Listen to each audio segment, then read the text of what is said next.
about these selective choices of where you can travel and putting the blame on the country where you travel to instead of what is imposed here. There is a bias. When you have to travel, they always say, oh, no, is that one? Here, all innocent. I mean, have you got a solution to sin? Probably. No. Don't do it. Listen to me. It depends on what sin you're on about. The solution is the answer to sin. Okay. If you haven't got the answer, you never get to heaven. Okay, well that's good to know. It's useful to know for the future. I love you for nothing. Yeah. Come on. In relation to the question I was just asked, which was about To see you nice. travel. Yeah, I was talking to him. And someone earlier on, they said to me, Talking to Grandson. Brexit is to blame. He said, Brexit is to blame. And I said, well, Brexit seems to be a rather minor issue. Despite what everyone was talking about, it's going to be chaos, it's going to be a disaster, economic collapse and so on. And some people still talk about that. You remember the big demonstrations? Was it 1 million people, anti-Brexit demo, whatever? And it turned out when we actually left the European Union on the 31st of January 2020, there was a 2-month period between Brexit and lockdown. And once lockdown came, the European Union, as a concept of free movement, of capital and labour, of free travel across the European Union, completely and absolutely collapsed. That even to this day, if I want to go to Spain, and I used to go quite a lot to Spain, my kids were living in Spain for quite a period of time. I used to travel out back and forth, get the sleazy jet tickets for cheap in advance, travel out there. I can't even go to Spain anymore. I'm not allowed in because I haven't had a jab in my arm. I'm not allowed into Spain. No Spain. And much of Europe, Germany. My mother's from Germany. I lived many years in Germany. I am not allowed to go to Germany. And nor, by the way, is a French person, or a Spanish person, or an Italian person, unless they have the jab in their arm. Or unless they have a PCR test stuck, a little bit of snot, a little bit of mucus, put a little reagent, swirl it around a bit, send off your or have a negative test from a testing centre, and they opened up like mushrooms across London a few months ago. Now they're closing down all around London. And they want £100 for the privilege of sticking a piece of plastic with a bit of cotton wool on the end of a piece of stick, sticking that in your nose. I'm not anti-vax. But having said that, that's not correct. Because Peter Doshi, he is the assistant editor of the British Medical Journal, he pointed out at a congressional hearing that the term anti-vax has 2 conceptual frameworks. The first of which I'm not in agreement with. I'm not opposed to all vaccination. So in that sense, I'm not anti-vax, the traditional conceptual framework. But the term anti-vax in the dictionary, the Webster's dictionary, you can look it up online now. The term also includes those who are opposed to vaccine mandates. By the way, that constitutes the majority in many countries in the world. And certainly across the entire planet, the majority are, in that sense, that they're opposed to vaccine mandates. The majority are probably anti-vaxxers. And yet that term has been used as a term of attack to slander and weaponize against people because who are opposed to the interests of pharmaceutical companies who have been rolling out their program. You see, the funny thing is, the globalisation process that was developing across the world in the period from about 1991, after the collapse of the Soviet Union, up until about 2008, They were always talking about globalisation, integrating the world, free travel all around the world, open markets around the world. Anyone can invest, anyone can move, anyone can get involved in any country in the world. And suddenly, 2008 was one marker, the second marker, 2020. In 2020, you saw a simultaneous contradictory process. On the one side, you had the introduction of a global policy of lockdowns, vaccine development, supposedly new drug development, almost like a synchronized campaign across the entire planet to do the same thing to the people, locking them up, incarcerating them in their own homes for the first time in human history. And why At did a they cost, do it, sir? at an enormous cost to human life and health. And by the way, in the name of healthcare, they crushed the health of the world's population. Yeah. And now, of course, the peculiar thing is, sometimes I just spoke to a guy who's a park cleaner, cleans up the rubbish. And he said to me, oh, in Shanghai, look what's happening in Shanghai. In Shanghai, people are being driven out their homes. People are being locked up. Someone attacked me this morning. They said in Shanghai, people are jumping out the windows. In Shanghai, people are starving. In Shanghai, people aren't allowed to leave. They're killing the cats and dogs. This is what we are told. They've been in lockdown 40 days. And Shanghai is on the edge, they say. Maybe Beijing will lock down. Maybe the world economy will collapse as a consequence of this. That's what they're saying. But they don't. But the same people, the same news agencies, the same reporters, the same outlets, the BBC, CNN, CBC, Reuters, all the main outlets in the world, they were all cheering on the lockdowns in Europe and America for 2 years. When Shanghai was not locked down. Wasn't it done for public health? When most of that period, China had no lockdown whatsoever. They were open. Most of that period. The period of lockdown in China, the lady's shaking her head, was from the 23rd of January 2020 until the 8th of April 2020. Thereafter, until just recently, there were no lockdowns in China at all. So for 2 years, while we were in and out of incarceration, cheered on by the newspapers and the mass media in the West, they did not experience that. And that's why, in one way, the people in Shanghai are semi-tolerant of what is happening. But that's fraying at the edges, I don't deny.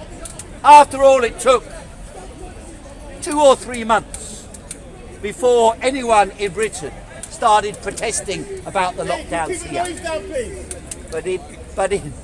But in China, the protests began quite early. Shortly after the lockdowns began, there began to be some unrest in China.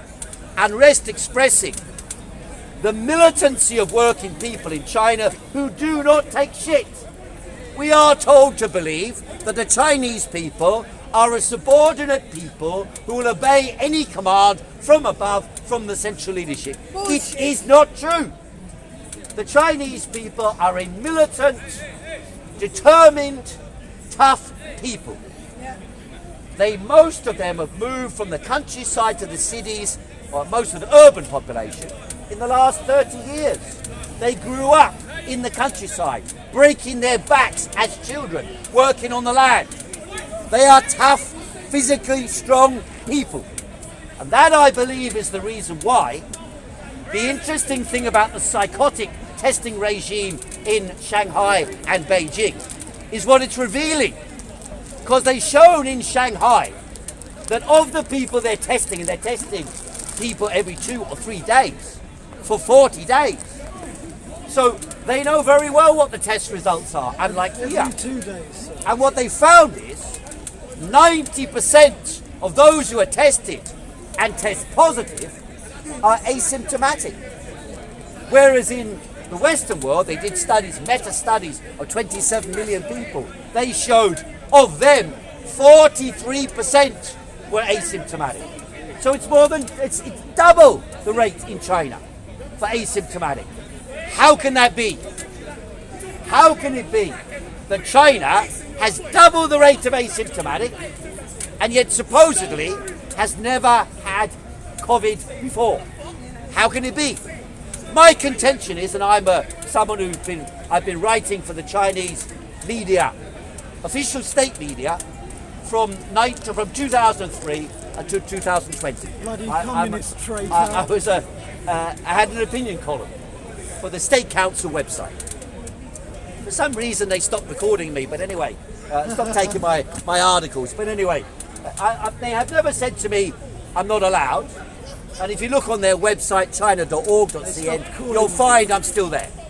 So all my articles, that's 150 or so articles from 2009 to 2020. Do they are pay still there. well? They pay quite well. Do they? I was with one other guy, the best paid journalist. Really? I got £230 an article. So it's not terrible money. It's better than what the Guardian pays if you send them an article. They said they pay you about £80. Yeah? So unless you're one of their star journalists, and I was supposed to be one of their star journalists. Anyway, the point being, You've got superstar written all over you. I've got it all over me. That's right. Thank you very much. I'm glad all these 30 years of knowing each other has led to a better understanding of our characters. I just think you're a communist agitator. So, that's it. well, I am. I'm not exactly. Thank you very much, Miss Gerbil. So what's going on then? Well, they didn't tell you. I watched the television official broadcast from the Chinese state about the pandemic in China today. Media interviews. And the officials were asked by someone working for a journal called Transport News in China. Sounds fascinating. I thought to myself, that's going to be rubbish, but then no, I listened carefully. And she asked the question, she said, how many people are expected to move around China on the May Day holidays? So today, for 10 days, there's a holiday in China. And the government official said 100 million people are going to move around China, go back to their villages and towns over the next week and a bit. Now, you've got to remember, Is that the holiday? throughout the period, March 2020, until nearly a year later, the total movement of people around the world by airplane was less than 27 million people. So here we have a gigantic migration process happening in the middle of a so-called pandemic in China. So my conclusion is this: just the same as before the lockdown in 2020, in China there were 300 million people moved around the country, and yet the pandemic did not spread in China. Now we have 100 million people moving. You've got Shanghai locked down. You've got Beijing being psychotically tested every day. So what is going on? I believe, from my understanding of what's happening in China, from my research into the history of China, I've got a PhD in Chinese political economy, I believe the government is about to change position. And they will do so on the basis of evidence from the movement of these people over May Day, over the May holiday.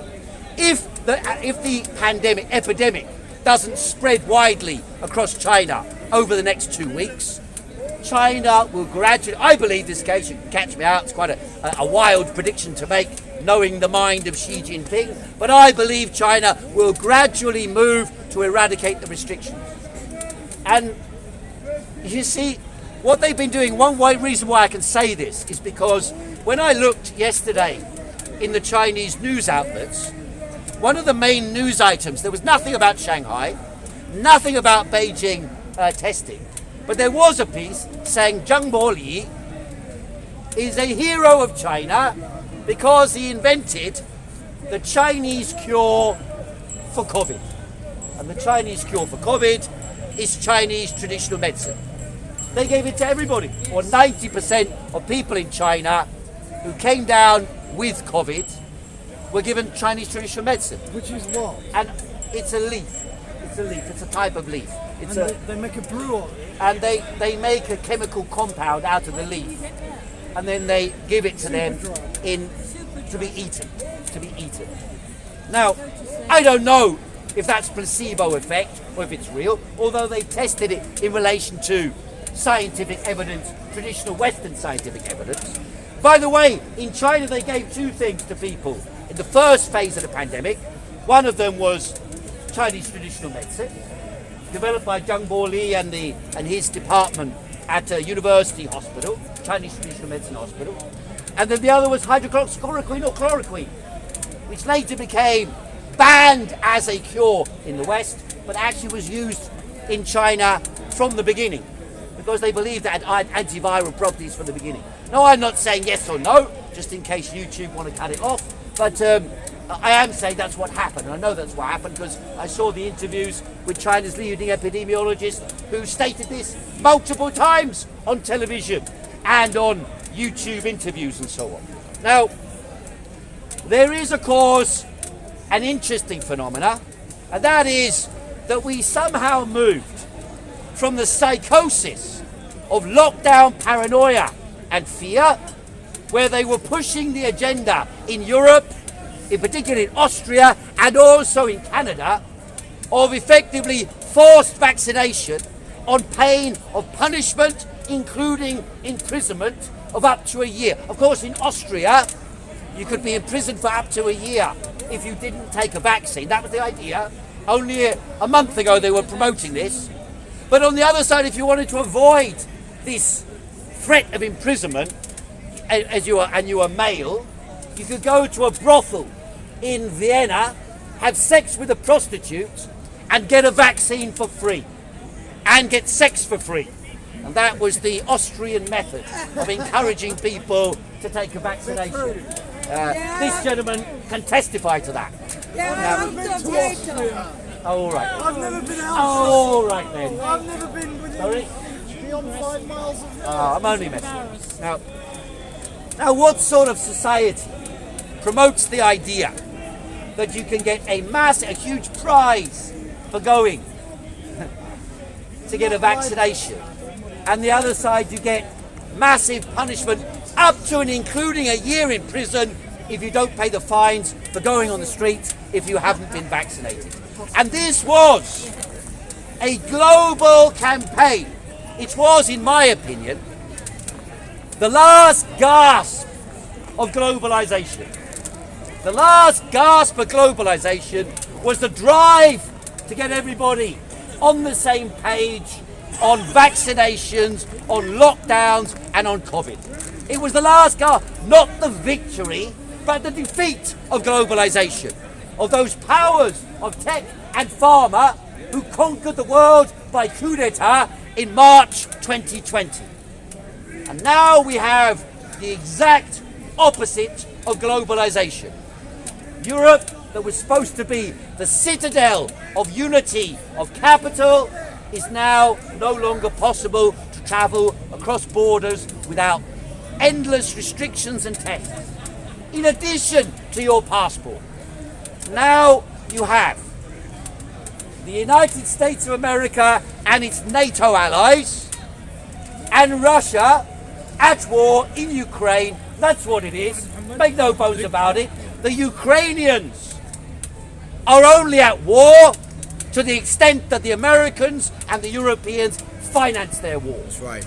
Without American and European finance, the war would have ended 3 or 4 or 5 weeks ago. That's right. That's the truth. So, whether you support the Ukrainians or not, what is actually happening is that Joe Biden, he just moving a budget of 20 billion US dollars in weaponry to stoke up the conflict in Ukraine. In other words, to kill Ukrainians and Russians.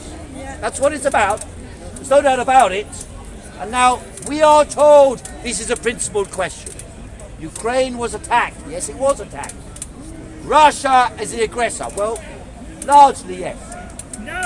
although they've been at war, it's perfectly true, as our friend over there, Pavlo, will agree, the Ukrainian speaker at Speaker's Corner will agree, we have been at war. There was a war in Ukraine since 2014, when America and Europe supported a coup d'etat to overthrow the government in Ukraine and organised the shooting and killing of people on both sides of the conflict in Maidan in order to escalate a conflict and create violence to overthrow the government. Now, the consequence of that was the Crimea and the Donbass, or better said Lugansk and Donetsk republics.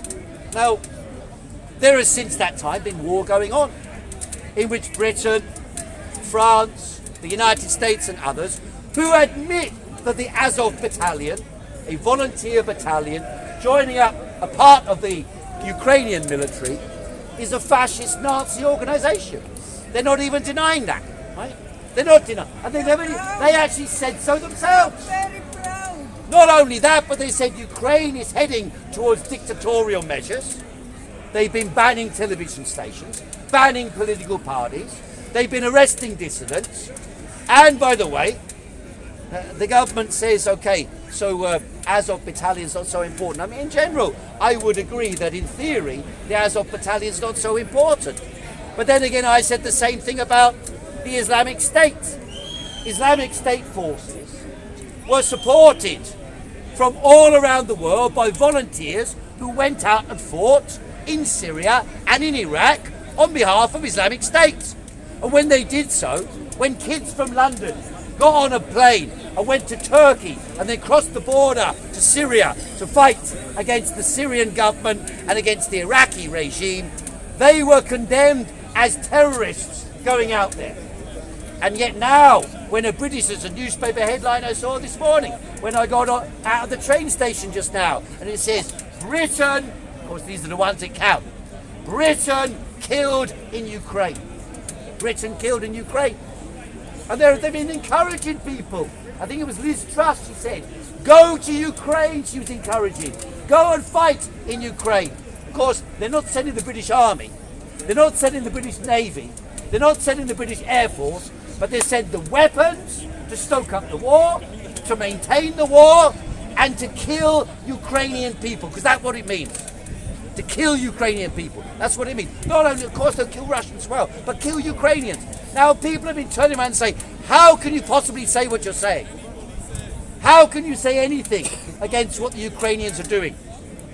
I'm not against the Ukrainians. I'm not in favour of the Russians. But I tell you this, when I see the news, and they say, in Bucha, hundreds are dead. Look at them on the streets. Arms tied behind their back, shot in the head.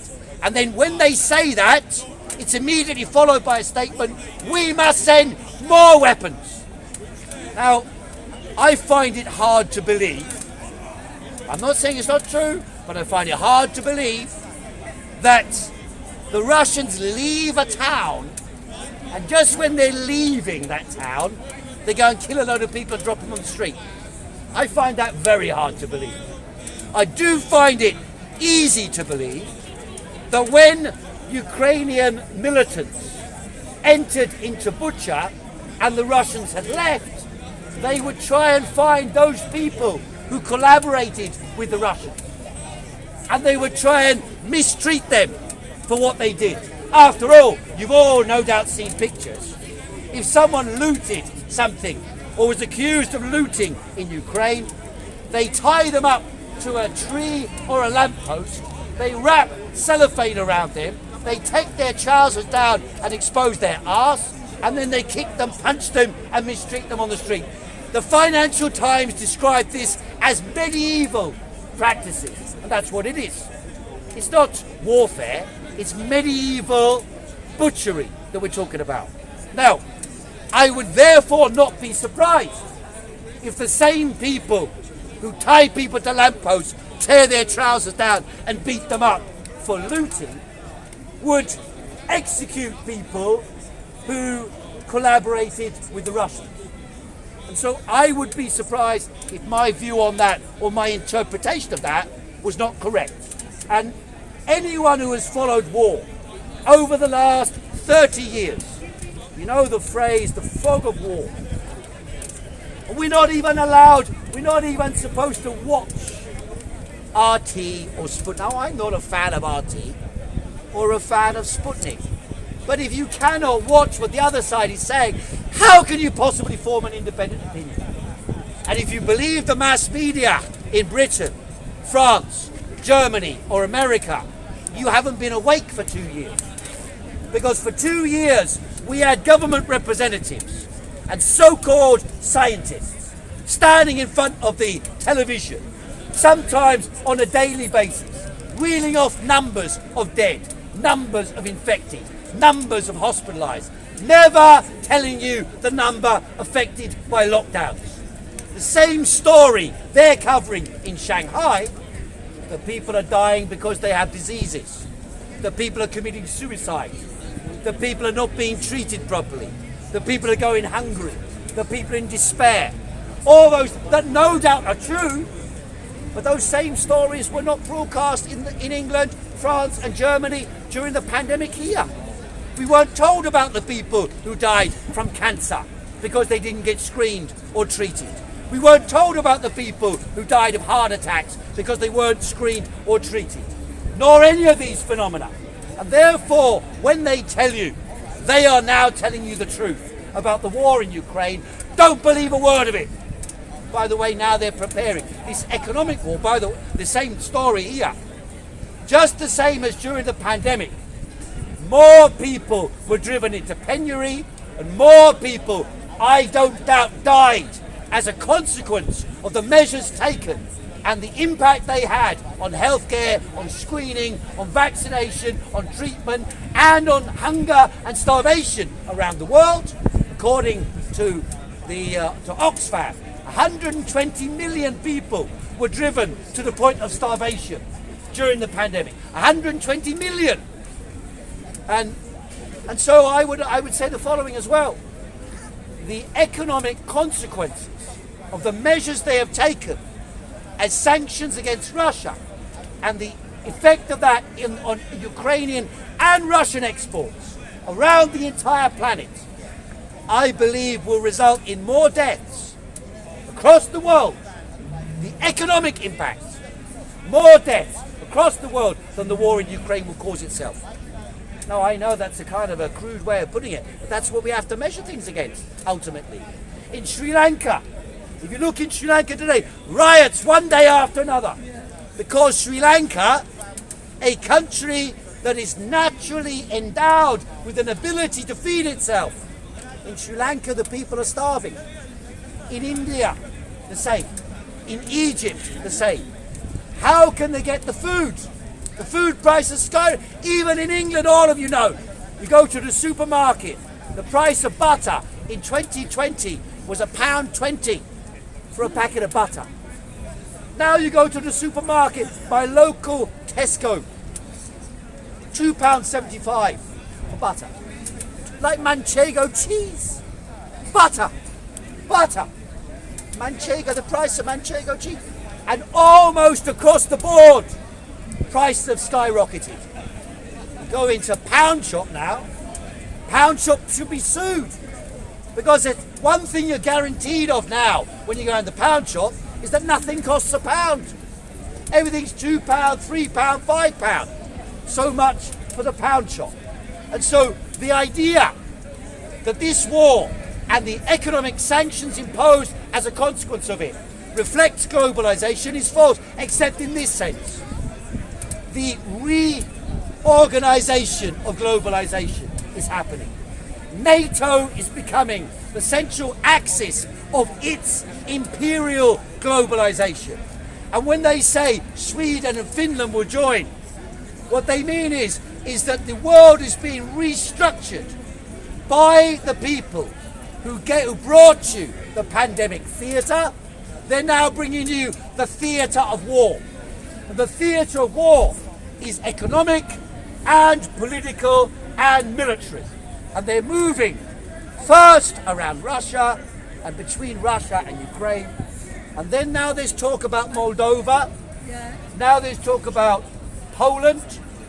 And of course, behind it all is the ultimate conflict that basically lies at the background of everything. War between China and America. My friend is from Moldova. She said on soon after the 24th of February there were the Azov battalions in Moldova. She's from there. Maybe, I don't know. They were there. I don't know. But one thing is for sure, this is a dry run for a conflict with China. And the Chinese, by the way, last couple of days, they were organising meetings with bankers. What are we going to do if the same sanctions that are imposed on Russia are imposed on China? What will it mean? Well, they said in the Financial Times, if you look at it this morning, it says in there, this is the modern day equivalent of mutually assured destruction. Just the same as nuclear weapons were mutually assured destruction with the Soviet Union and the United States of America. Now we have economic collapse that would happen if America and China go to war, and if America imposes sanctions on China about Tibet, about Xinjiang, about Taiwan. These are the issues, or about now they might claim they're defending people from lockdown when they themselves imposed lockdowns on and off for 2 years. On us. 2 years. So it used to be said in the Marxist movement, in war, when war breaks out, the enemy is always at home. The enemy is at home. Our enemy is not Vladimir Putin. Right. Our enemy is not the Russian people. Our enemy is not Xi Jinping and the Chinese people. Our enemy is our government, our state, our rulers, our business. They are the enemy of the people in Britain. And look how they treat us. Food prices are skyrocketing. Energy prices are skyrocketing. Our living conditions are almost unbearable. 4 in 10 people are struggling to pay their basic bills. And they were telling us earlier on the climate change we need to worry about. Fighting on the rise. Sorry? Street fighting on the rise. And of course there is violence on the streets. What do you expect? 2 years you lock people down. The young people are told they can't have a life. They've got to live on Zoom. They've got to live on a computer. They've got to become a cyborg. They've got to enter the metaverse. And that's the world of their future. And instead of that, of course, young people, now all of a sudden, once the lockdown was removed, if you walk around London now, people are living in amnesia. Like the whole thing never happened. 2 years never existed. That's how people are thinking. You ask them, suddenly there's a gap. 2 year gap. Because everything's back to normal apparently. But of course it's not back to normal. It's what they call the new normal, and the new normal is totally abnormal. So what are we going to do about this? Sorry? What are we going to do about this, or what are we going to do about it? Innit? Well, it's like giving us an answer. Frederick Engels, when he studied the Crimean War in the 1850s, he observed that there were 5 different powers involved. It was Turkey, Britain, Russia, maybe Iran, and France, I think, all involved in the Crimean War. And Engels said, well, it's no good just looking at one side or the other side in the war.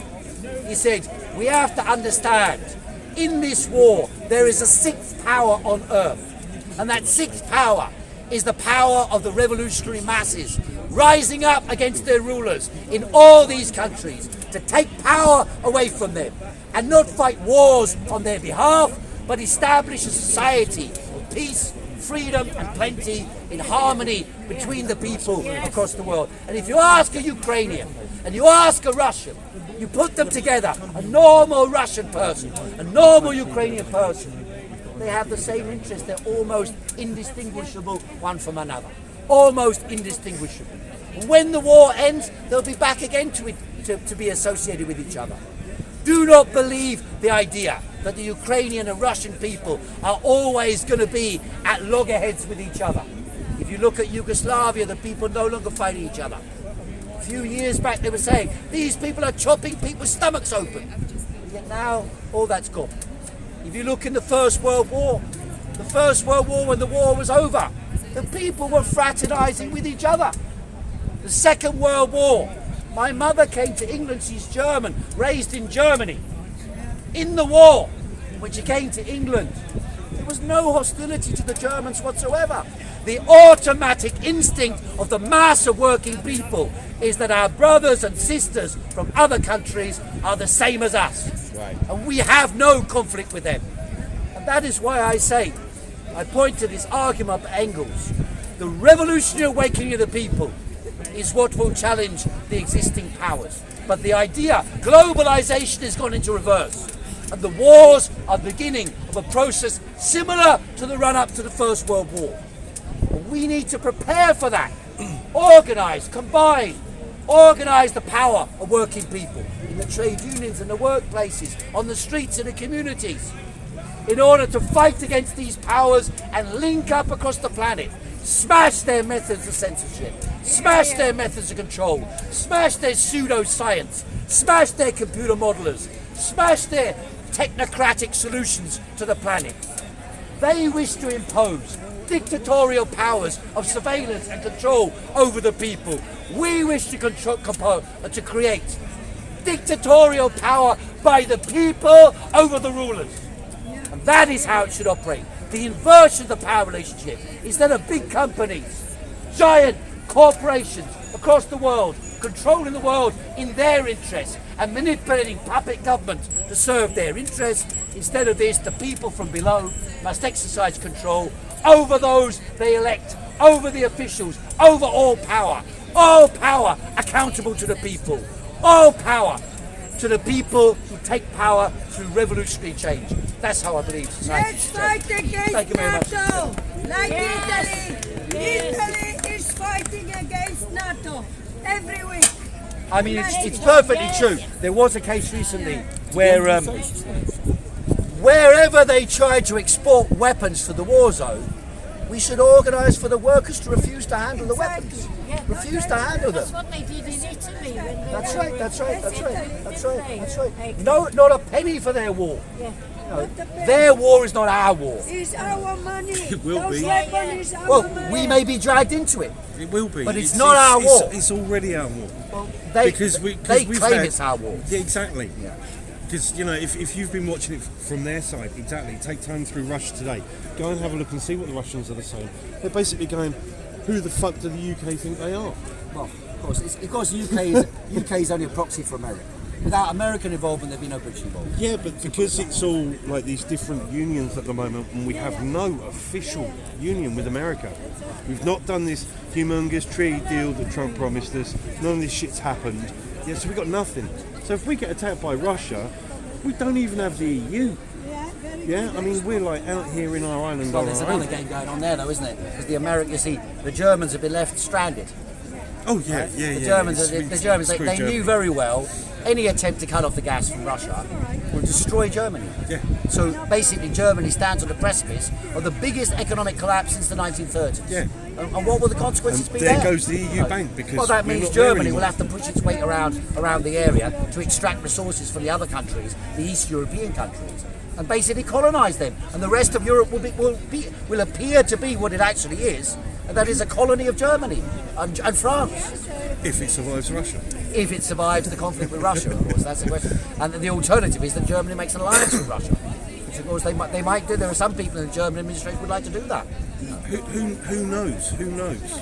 I mean, you know, it is like almost 1984. Exactly, And it's exactly. almost as if they're going, War right, is- so what he said is. War is not between East Asia and Eurasia. It is to be permanent. And to keep the people on the edge of starvation. And this is what Effectively, that is almost exact wording of what we're going on. that is this war. This war will last 20, 30 years. It'll last a while. Yeah, I thought it'd be very short, but it's going to last a long time. You're right. When it All the started- contradictions come to a head, you see. When it started, and I thought, oh, it's Russia doing what Russia does, because, you know, you got that head on, because you're not really paying attention. And then you go, oh, hang on a minute, you know, it's not Russia doing what Russia does, because Russia comes in and they're coming hard. We saw it in Georgia, 5-day war, bosh, yeah, done. Chechnya, we've seen it done, that's how they do it. This one, this one's totally The different. weapons went in. It's just The the, weapons went in. it's Now they got. If they get this passed by the Congress, 20 billion in weapons from America, you know, you'd only have to have 20 people to fight that to fight that war.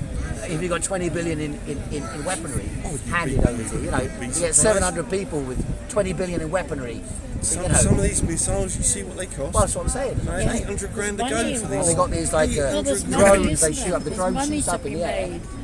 Just a wee drone, it's like it's a wee drone about this big, flies up in the air, can fly about 50 minutes and blow up a tank or a building, and it's just automatic targeting. Well, what sort of war is this? You know, it's like when Prince Harry and that lot went out to the Middle East. They were shooting in Afghanistan.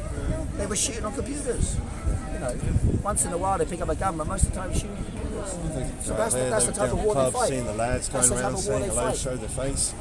You know, I mean, that's what they're for, right? Yeah. You know, it's the whole thing's bullshit.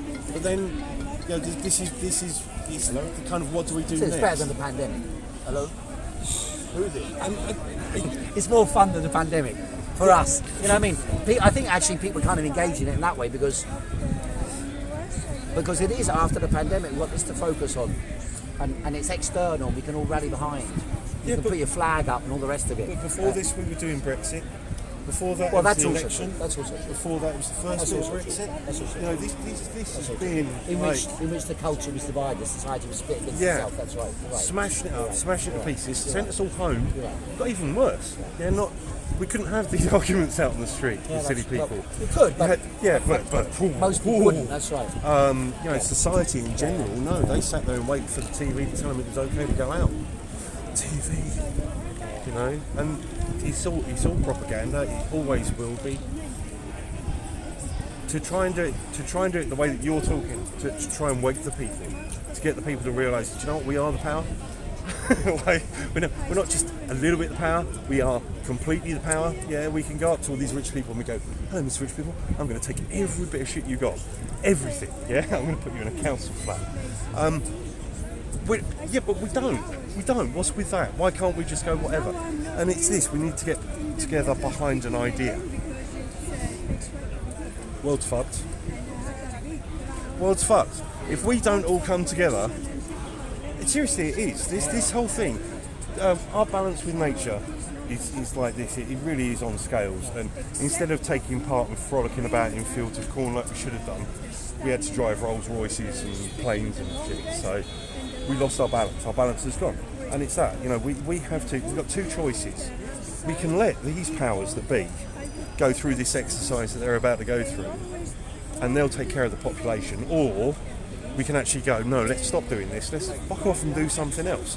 This whole thing that we're doing, this whole game of life, we could literally, tomorrow we can go, do you know what, let's sit down and have a chat, right? And then the next day we'll make sure that everybody gets fed, and then we'll make sure that everybody's got enough housing and whatever, and we could literally like smack through these day after another, every day, right? Get up in the morning, right? Today what we're going to do? And they are that simple. Yeah. Excuse me. God, Hello. yeah. Do you go around spreading your message to other people though? What you're saying now here? Do you spend your days? Not really. Right, I've because, only recently like- crawled out the wood, bruv. I see. Because you should be spending your days. They'll tell you what to do. Spreading your message to as many people as you can. Yeah, but it's hard because everybody just goes, oh no, he's a crazy fucking There you hippie go. guy, which I am. But it is, you know, like surely instead of all this, everybody's screaming revolution, which everybody's in one I was form or actually, another. the ladies got to say. What have you got to say about this? What have you got to say about it? You don't have to be filmed. You can just say what you're saying. I like the idea. Yeah, but it's like we haven't evolved yet. You know, it's like there's a next stage of human evolution that we're supposed to get to. We're all pretty cool with each other, and we want everybody to be happy. Let me say, a lot of us humans, what we do. That's not evolution. Let What about the change? me just say this. Let me That's just say this. Everything that we go with Yeah, let me just say Let's this. go back to nature. Hello, excuse me. Let me just say this. Us humans, what we do, we forget that sometimes we all have a voice, and we can be a lot louder in our opinions. Everyone just said everyone wants to be sheep. Nobody wants to realise that they can be their own leaders in many senses and actually, drive home to each other. But that's down to you, man. You know, that's I know, like, but what I'm trying to say to you is, we need to find the energy and put in the effort to actually spreading our message to a lot more people. You understand? But that seems impossible at the moment because a lot of people, they seem like they're just complying with what governments say. They want to just only believe what governments say. As I said, you see all of this, yeah? See all of this. Fuck all of that. Fuck it all. We don't need any of that. You know, we need food. We need water. Yeah, it's wants and needs, isn't it? You only need the needs, not the wants. What was it? Somebody did pyramid of needs. Maslow's. Anyway, yeah, it's that. You know, if we're taking care of the basic stuff, we don't need all of this big shit that we're competing for all the time. What is it that you think made us want more than your basic needs? We were showing something. We're like fucking magpies, isn't it? We were showing something shiny. So what? And we went, oh, I want that. And the other guy went, you can't have it, it's mine. So what started that? What started that? Oh, just us being complete shitbags, really. You know, instead of us kind of going, yeah, of course you be can a see my shiny thing. There's got to be a better description that we can have. What's that desire I to don't want know, more the than your Bible basic says that, food? like, More than your basic food. Abel killed his brother, or Cain killed his brother, or something. I don't know. There was a point that we just became like. Listen, a lot of us ain't got answers to the questions that which we is ask ego. when it comes to that. It's too complex for us to answer. That's what it is. Yeah, exactly. One man Right. can't know everything, right? Yeah. But it's ego. You know, we follow this thing of ego, which is the thing that. Ego is something we can't control. Of course you can control it. It's all a choice. It's always a choice. People with big egos control their ego. Yeah, of course. They made choices. Yeah. Yeah, they made choices all the way along So the their line. And choice other is people to made choices. want more than the normal basic food and the more than. That's right. Yeah, but So that's that's their greed. choice. That's greed. Greed really is a disease. I know, like they say sin, but it really is a disease. Yeah. It's a thing that it doesn't matter how much you get. So you can catch. You're always going to want more. You're always going to want more. So But you listen, think you could catch. Greed. Let me just say. No, I said it's a mental disease. Right, let me just say, you know when you ask questions and someone says, oh, it's greed, there's a lot more things in the equation than just saying, oh, it's greed. There's so much other things. You've got consumer. I'm just saying, you've got consumerism. You've got people with insecurities. You've got people that see other people with things that they become jealous. It's all different things. What I'm trying to say, any question you ask anybody, there's so much more to it than just one or two. With respect, when you break each one of those down, ultimately it comes to a form of greed. Yes, You know, but what I'm trying to say, a need and desire to be a more. So and is that have human more than you nature? are. It's more a sickness. It's a thing that we've taught each other. We teach each other as kids. Things like at Christmas, yeah? At Christmas we give our kids loads of toys. So they get used to this idea of being spoiled. How long do you think that's existed in human nature? I wouldn't know. I wasn't there. I've only been around for the last bit. Are you sure? You look like No, it's you know, it's certainly a thing since like. Would you think greed. started it money off? Would you think started it off? I think Even before money. Oh, do you think a lot of before money that greed still existed inside? I think there was like a few people sitting around in a cave somewhere. and somebody be spiteful. it's all to do with survival, isn't it? It's survival. Money. People traded. Yeah, If I have yeah, even fish and you before have that. an egg, yeah, we traded. Yeah, or yeah, but someone's got more. Yeah. Someone's got more to trade or something.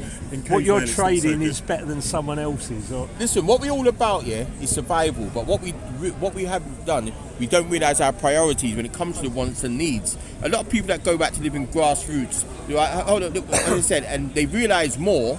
Like I know people that live in campsites. And what it is, you realise they just make do with the smaller things in life, the more humble, and give thanks and blessings for what they do get.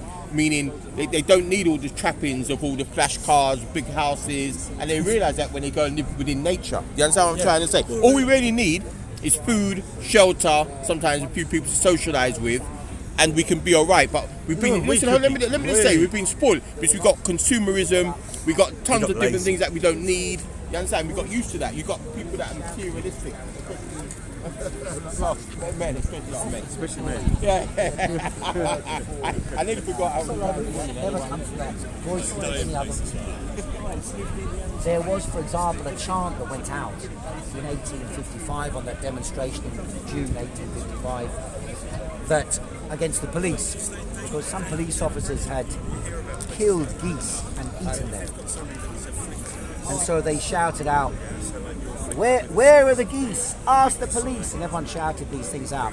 And it's funny because almost at the same period, Charles Dickens describes a hanging in Newgate, and and you can compare the language of the hanging in Newgate described by Dickens, how the people respond, the noise, the screaming, the shouting, the cacophony of chaos, if you like, and Marx's description of the mood of the masses on the demonstration here. There's also a funny little story about Marx in Hyde Park, and that is in 1867, when Marx finished Das Kapital, he travelled to Hamburg to get it published. And when it was finally published, he returned to London, and Jenny and the family were waiting for him. But on the boat back, he was in pretty high spirits, and he met a young woman, attractive young woman. I think her name was Puttkamer, and she was the niece of Bismarck, who was his avowed enemy.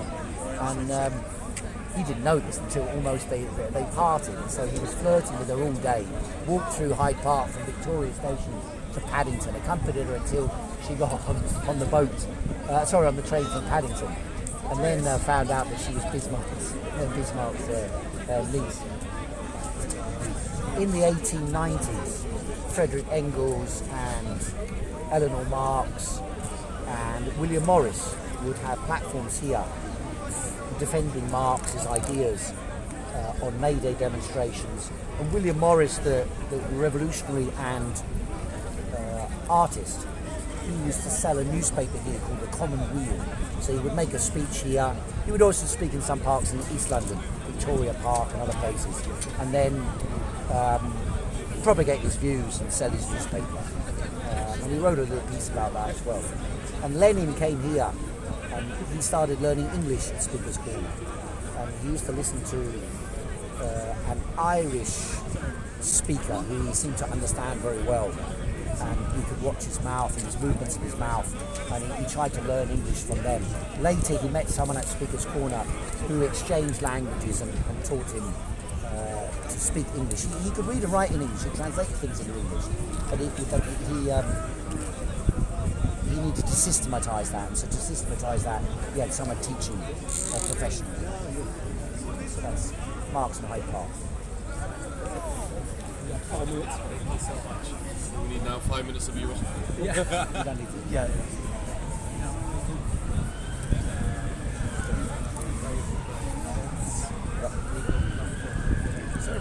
Oh, that's yours? Yeah. Okay.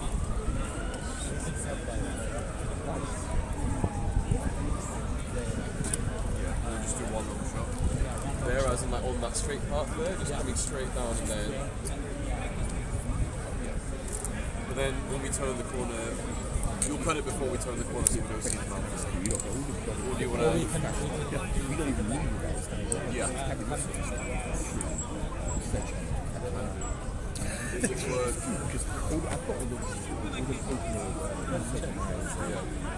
we move that a bit that way, we might get away with it. There's also no crowd, mind.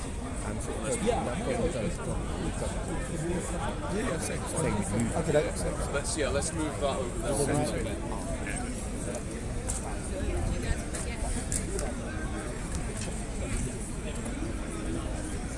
I think we're done on that, really. It's a film about Karl Marx, and they've been recording them all day on my walking tour. So I think we'll call that a halt. Thanks very much for filming, young man. Our masterful filmmaker at Speaker's Corner, whose skills are improving every week. Thank you very much, ladies and gentlemen. See you later. Yep. That's it, wonderful. Thanks ever so much.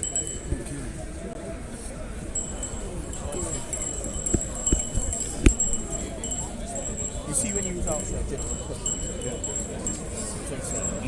205 viewers, that's not bad. and we want answers.